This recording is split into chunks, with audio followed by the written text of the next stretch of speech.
Mani подписчиklarim, sizlar dolimboy.boy kanaldasizlar va mani Instagram kanalimdasizlar.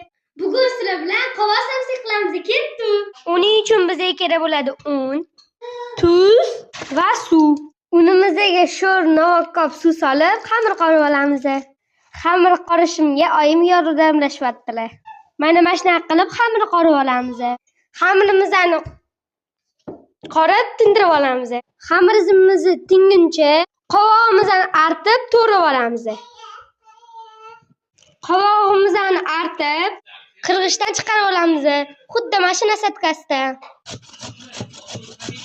Zira, tuz, dumba piyozni sovolib, qiyma tayyorlab olamiz. Xamirimizni yoyib olamiz. Mana xamirimizni shunaqa qilib yoyib olamiz. Yupqa yoyib olgandan keyin turbacha qilib kesib olamiz. Qovali qiymamizni xamirimizga solib tugib olamiz. Men soat 7da turib Rafatok akademiyasiga oldim. Dars 1,5 soat o'tadi. Bundan keyin maktabga yo'laman. Maktabda Xuddi mana shunaqa shaklda. Samsalarimizni xuddi shunaqa tugib, gazga tiqib olamiz. Samsa qilishga oyim menga qarashdilar. Hali samsalarimiz pishganda istoramni albatta qo'yaman. Hammalarga xayr. Buni ustiga xohishingizga ko'ra qiyma qo'shishinglar mumkin.